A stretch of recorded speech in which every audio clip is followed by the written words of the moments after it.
ಸ್ನೇಹಿತರೆ, ಚರಿತ್ರೆಯ ಮತ್ತೊಂದು ವಿಡಿಯೋಗೆ ನಿಮ್ಗೆಲ್ಲ ಪ್ರೀತಿಯ ಸ್ವಾಗತ. ನಾವು ದಿನನಿತ್ಯ ಬಳಸುವ ಈ ಮಗ್ನ ಇದೊಂದು ಸೀಕ್ರೆಟ್ ನಿಮ್ಗೆ ಗೊತ್ತಾ?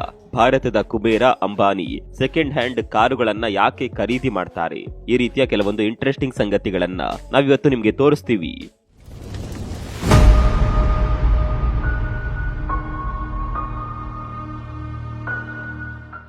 ನಾವು ಒಬ್ಬರಿಗೆ ಮೆಸೇಜ್ ಸೆಂಡ್ ಮಾಡಿದಾಗ ತುಂಬಾ ಜನ ಅದನ್ನ ಕೂಡ್ಲೆ ನೋಡ್ತಾರೆ, ಇನ್ನು ಕೆಲವರು ಸ್ವಲ್ಪ ಹೊತ್ತು ಬಿಟ್ಟು ನೋಡ್ತಾರೆ, ನೋಡದೆ ಇರುವವರು ಕೂಡ ಇರ್ತಾರೆ.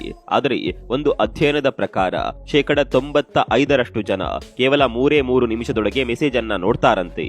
ಅಂದ ಹಾಗೆ ನೀವು ಎಷ್ಟು ನಿಮಿಷದಲ್ಲಿ ಮೆಸೇಜ್ಗೆ ರಿಪ್ಲೈ ಮಾಡ್ತೀರಿ? ಕಾಮೆಂಟ್ ಮಾಡಿ. ಸ್ನೇಹಿತರೆ, ಒಂದು ಬೈಕ್ ಓಡಿಸಬೇಕು ಅಂದ್ರೆ ಅದಕ್ಕೆ ಬ್ಯಾಲೆನ್ಸ್ ಬೇಕು. 2 ಚಕ್ರ ಮಾತ್ರ ಇರೋದ್ರಿಂದ ಬ್ಯಾಲೆನ್ಸ್ ಇಲ್ಲದೆ ಇದ್ರೆ ಬೈಕ್ ಓಡಿಸೋದಕ್ಕೆ ಆಗೋದೇ ಇಲ್ಲ. ಬ್ಯಾಲೆನ್ಸ್ ಇಲ್ಲದೆ ಇದ್ರೆ ಬೈಕ್ ಬಿದ್ದು ಹೋಗುತ್ತೆ ಅನ್ನೋದು ನಿಮ್ಗೆ ಗೊತ್ತಿದೆ.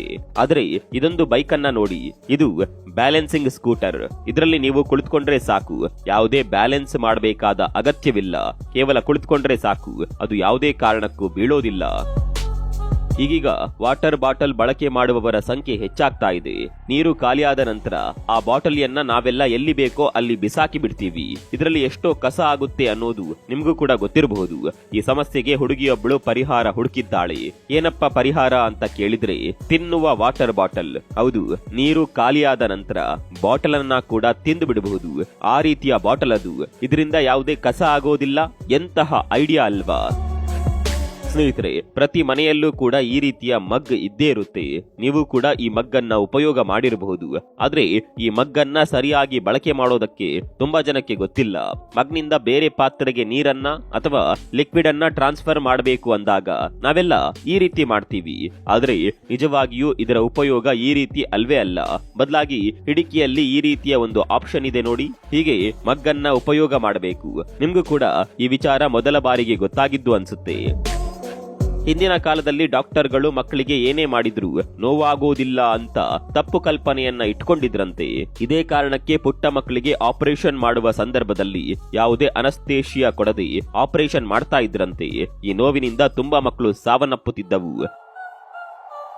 ನಾವು ಗುಡ್ಡಗಾಡಿನ ಪ್ರದೇಶಕ್ಕೆ ಹೋದಾಗ ಅಲ್ಲಿ ನೆಟ್ವರ್ಕ್ ಸಿಗೋದು ತುಂಬಾನೇ ಕಷ್ಟ. ಆ ದಟ್ಟ ಕಾಡಿನಲ್ಲಿ ನೆಟ್ವರ್ಕ್ ಸಿಗಬೇಕು ಅಂದ್ರೆ ತುಂಬಾನೇ ಅಲೆದಾಡಬೇಕಾಗುತ್ತೆ.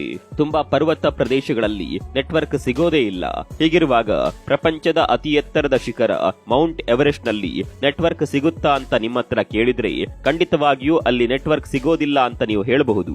ಸ್ನೇಹಿತರೆ, ನಿಮ್ಗೆ ಗೊತ್ತಿರಲಿ, ಮೌಂಟ್ ಎವರೆಸ್ಟ್ ನಲ್ಲಿ ತುಂಬಾನೇ ಹೈ ಸ್ಪೀಡ್ ನೆಟ್ವರ್ಕ್ ಸಿಗುತ್ತೆ. ಅಲ್ಲಿ ನೆಟ್ವರ್ಕ್ ಗೆ ಬೇಕಾದ ಟವರ್ ಗಳನ್ನ ಅಳವಡಿಸಿದ್ದಾರೆ. ಎಲ್ಲಿವರೆಗೆ ಅಂದ್ರೆ ಮೌಂಟ್ ಎವರೆಸ್ಟ್ ಹತ್ತುವ ಪರ್ವತಾರೋಹಿಗಳು ಲೈವ್ ಸ್ಟ್ರೀಮಿಂಗ್ ಕೂಡ ಮಾಡ್ತಾರೆ. ಪರೀಕ್ಷೆಗೆ ಓದುವ ಸಂದರ್ಭದಲ್ಲಿ ಯಾವುದಾದ್ರೂ ಚಾಪ್ಟರ್ ಅರ್ಥವಾಗದೇ ಇದ್ರೆ ಅದನ್ನ ಕೊನೆಗೆ ನೋಡಿಕೊಳ್ಳೋಣ ಅಂತ ತುಂಬಾ ಜನ ಅಲ್ಲೇ ಬಿಟ್ಬಿಡ್ತಾರೆ. ಹೀಗೆ ಮುಂದೆ ನೋಡಿಕೊಳ್ಳೋಣ ಅಂತ ಬಿಟ್ಟು ಹೋಗುವವರು ತುಂಬಾ ಜನ ಇದ್ದಾರೆ. ಆದರೆ ಇದೇ ಅಭ್ಯಾಸ ಪರೀಕ್ಷೆಯಲ್ಲಿ ಕಡಿಮೆ ಅಂಕ ಬರೋದಕ್ಕೆ ಕಾರಣವಾಗುತ್ತೆ. ಕೊನೆ ಕ್ಷಣದಲ್ಲಿ ಅದನ್ನ ಓದಿ ಮುಗಿಸೋದಕ್ಕೆ ಆಗೋದೇ ಇಲ್ಲ.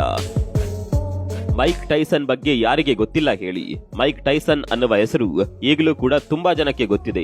ಇಂತಹ ಮೈಕ್ ಟೈಸನ್ ಒಂದು ಪಾರಿವಾಳದ ಕಾರಣದಿಂದ ಬಾಕ್ಸರ್ ಆದ್ರು ಅನ್ನುವ ಸಂಗತಿ ತುಂಬಾ ಜನಕ್ಕೆ ಗೊತ್ತಿಲ್ಲ. ಅಂದ ಹಾಗೆ ಮೈಕ್ ಟೈಸನ್ ಬಳಿ ಒಂದು ಪಾರಿವಾಳ ಇತ್ತು. ಕಾಲೇಜಿನ ಸ್ನೇಹಿತನೊಬ್ಬ ಟೈಸನ್ ನ ಪಾರಿವಾಳವನ್ನ ಕೊಂದು ಬಿಡ್ತಾನೆ. ಅದು ಒಂದು ರೀತಿ ರ್ಯಾಗಿಂಗ್ ಮಾಡಿದ ರೀತಿ ಇತ್ತು. ಟೈಸನ್ ಆಗ ತುಂಬಾನೇ ಸಾಧು ಆಗಿದ್ರು.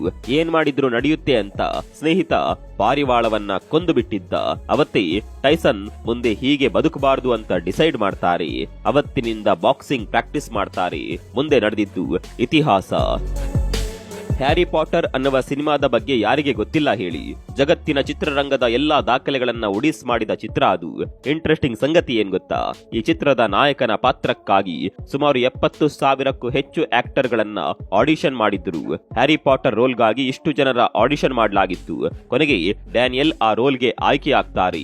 ಲೇಖಕರು ಯಾವ ರೀತಿ ಆ ಪಾತ್ರವನ್ನ ಇಮ್ಯಾಜಿನೇಷನ್ ಮಾಡಿಕೊಂಡು ಬರೆದಿದ್ರು ಅದೇ ರೀತಿ ಡ್ಯಾನಿಯಲ್ ಕಾಣ್ತಾ ಇದ್ರು. ಹೀಗಾಗಿ ಅವರನ್ನೇ ಹ್ಯಾರಿ ಪಾಟರ್ ರೋಲ್ಗೆ ಆಯ್ಕೆ ಮಾಡ್ತಾರೆ. ಈ ಬಿಲ್ಡಿಂಗ್ ಅನ್ನ ನೋಡಿ, ಇದು ಚೀನಾದ ಶಾಂಘೈಯಲ್ಲಿರುವ ವರ್ಲ್ಡ್ ಫೈನಾನ್ಸ್ ಸೆಂಟರ್. ಈ ಬಿಲ್ಡಿಂಗ್ ನ ಡಿಸೈನ್ ತುಂಬಾನೇ ಯುನೀಕ್ ಆಗಿದೆ.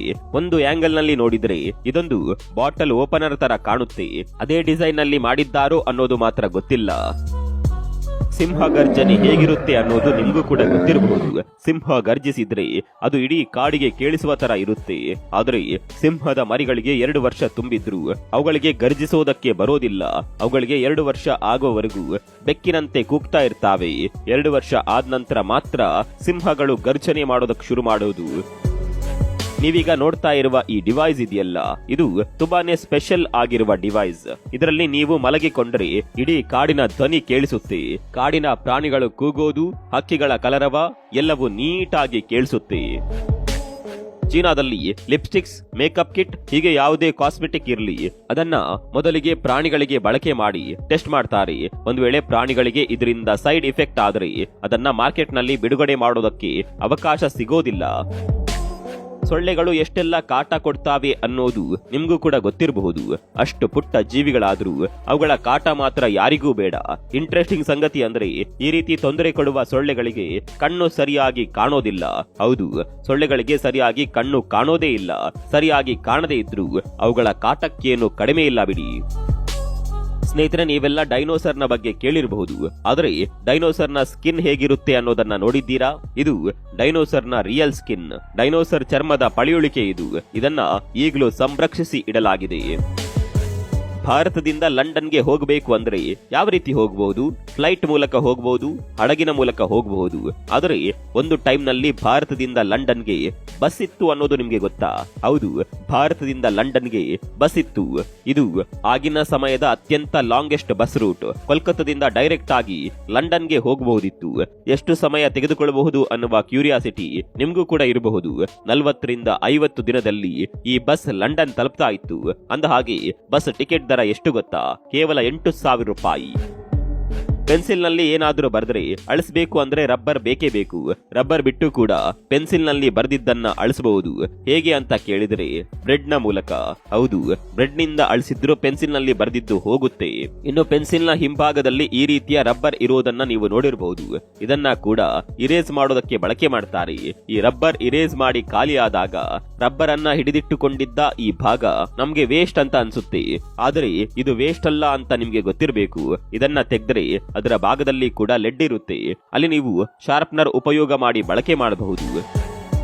ಬಟನ್ ಇರುವ ಶರ್ಟ್ ಅನ್ನ ಐರನ್ ಮಾಡಬೇಕು ಅಂದಾಗ ಅದನ್ನ ಉಲ್ಟಾ ಮಾಡಿ ಐರನ್ ಮಾಡಬೇಕು.